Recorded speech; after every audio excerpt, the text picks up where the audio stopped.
On ne l'avait pas vu venir, et on imagine que vous non plus. Bienvenue sur Watch Mojo français. Aujourd'hui nous faisons le décompte du top 10 des twists dans les films d'horreur.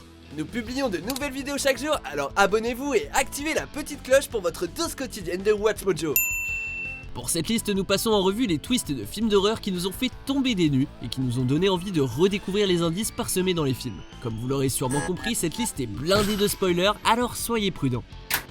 Numéro 10, l'appel vient de l'intérieur de la maison, Black Christmas. A phone company's on the other line, sir. They say they got a trace on this one. Yeah, let's have it. Dans ce slasher canadien des années 70, les résidents d'une maison d'étudiants sont dérangés par des coups de téléphone obscènes. Mais les choses empirent quand plusieurs étudiants sont retrouvés morts et qu'on apprend que le tueur est à l'origine de ces appels. Dans l'une des scènes les plus cultes du film, un opérateur tente de localiser le mystérieux correspondant et découvre qu'il est à l'intérieur de la maison. For Christ's sakes, Nash, you got it wrong. That's where the calls are going into. That's where they're coming from, too, sir. La révélation est terrifiante et fait monter la tension d'un cran, puisqu'on comprend que la protagoniste, Jess, est loin d'être en sécurité à l'intérieur, même sous surveillance policière. Just tell her to put down the phone and walk straight out the front door. Numéro 9, tout se passe dans la tête du tueur, Identity. Who am I speaking to? Look at me.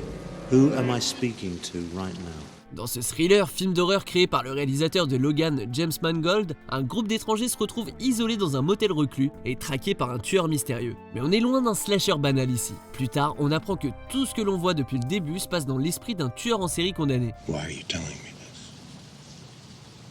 Because you, Edward, are one of his personalities. Les victimes sont en fait les multiples personnalités du tueur et son traitement consiste à les faire disparaître. Le coup du c'était un rêve, une hallucination est un peu usé, c'est vrai, mais cette version nous offre une vision fraîche de ce twist pour un effet au top. Where is my faith? Numéro 8, la fillette n'a jamais disparu, le dieu d'osier. You, Sergeant, are the right kind of adult. Avant que le remake avec Nicolas Cage ne soit transformé en un mime populaire, ce film d'horreur de 1973 était une perle du cinéma d'horreur britannique. Le film commence lorsqu'un détective arrive sur une île isolée pour enquêter sur la disparition d'une fillette. Mais on comprend vite que quelque chose cloche et que les villageois font partie d'une secte païenne. You came here to find Rowan Morrison, but it is we who have found you and brought you here, and control your every thought and action since you arrived. Le détective pense que la fille a été kidnappée pour faire l'objet d'un sacrifice humain, mais c'est encore pire. La fille n'a jamais disparu et le tout était fait pour l'attirer lui sur l'île et le sacrifier. No! Think! Just think what you're doing! Think what you're doing! Think! Numéro 7, la tueuse est Madame Voorhees, vendredi 13. Well, I'm Mrs. Voorhees, an old friend of the Christies. Le méchant à la machette et au masque terrifiant est sans doute l'une des plus grandes icônes des slashers. Mais comme aiment le signaler les fans du genre, il n'était pas le méchant principal du premier film de la série des Vendredi 13. Jason should have been watched every minute. Lorsqu'un bon nombre de ses collègues sur le camp sont violemment assassinés, l'héroïne du film, Alice, découvre que le tueur est en fait Madame Voorhees, la mère du garçon déformé qui s'est noyé alors que les moniteurs, s'amusaient. They were making love while that young boy drowned. Autant dire qu'apprendre qu'une dame âgée et gentille en apparence dans son suite est une tueuse folle n'améliore pas la journée d'Alice. Look what you did to him. Numéro 6, Jigsaw et le cadavre dans la salle de bain, Saw. You're gonna be alright. You're just wounded in the shoulder. Ce film d'horreur célèbre a non seulement démarré toute une franchise, mais a également lancé tout un sous-genre. Si les suites sont devenues un peu plus gore, la première entrée restait assez simple. Deux hommes se retrouvent enchaînés dans une salle de bain avec au milieu un cadavre et une scie pour chacun. La seule façon de se libérer est de sectionner leurs chevilles. Hello, Mr. Hindle. Après pas mal d'effusions de sang, on apprend que le tueur au puzzle, ou Jigsaw, a tout orchestré et qu'il était dans la pièce depuis le début, dans le rôle du cadavre gisant entre les malheureuses victimes. Choquant, efficace et super tordu. Game over. Numéro 5, les héros sont des fantômes, les autres. Don't speak to them! Why? They're dead! Cette perle de l'horreur dotée d'une ambiance particulière tourne autour d'une femme, Grace, et ses deux enfants qui vivent dans un manoir isolé juste après la Seconde Guerre mondiale. Comme n'importe quel résident d'une maison aussi glauque, Grace pense que sa maison est hantée. Et elle a raison, mais pas comme elle l'aurait cru. Après une série de phénomènes terrifiants, on apprend que c'est Grace et ses enfants qui hantent la maison, et les visions qu'ils ont ne sont autres que les nouveaux résidents. Children, if you're dead, why do you remain in this house? Il s'agit d'une inversion maligne des films de fantômes classiques qui a surpris une bonne partie des spectateurs. What happened? They Made contact. Numéro 4, Stu et Billy sont les tueurs, Scream. Surprise, Sydney. Ce slasher a lancé une mode et a redonné vie au genre pour une nouvelle génération en injectant une dose de réflexion méta.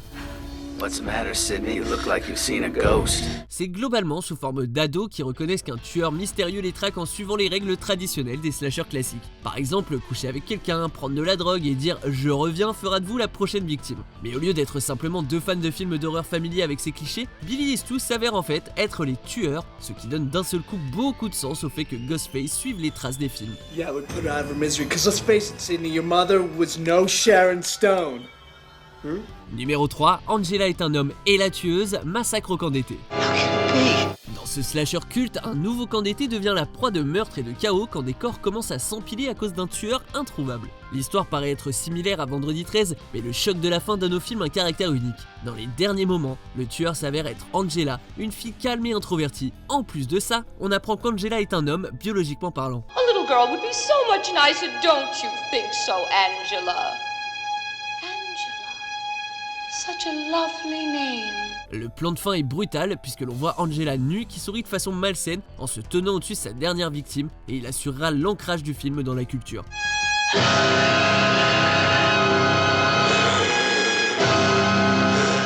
Numéro 2, Malcolm Crowe est un fantôme, sixième sens. I think I can go now.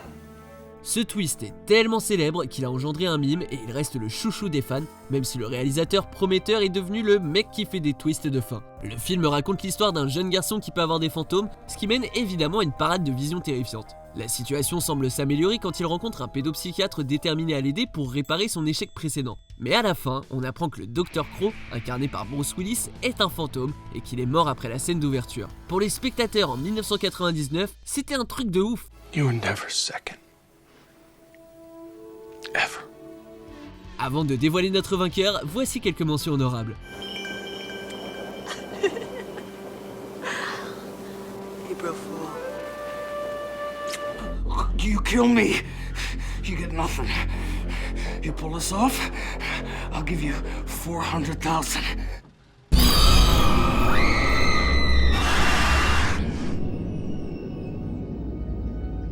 Numéro 1, Norman Bates est le tueur, Psychose. Mrs. Bates.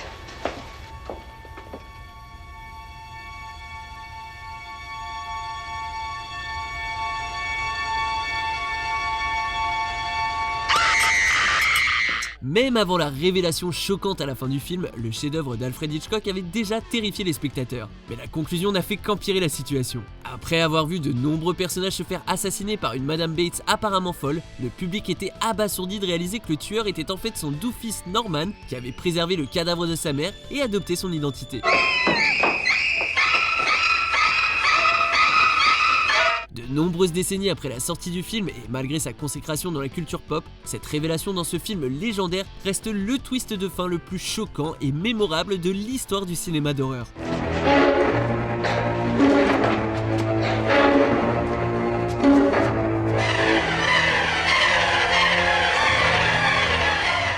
Vous êtes d'accord avec notre sélection? Jetez un coup d'œil à ces autres super vidéos de WatchMojo français et n'oubliez pas de vous abonner pour être au courant des nouveautés.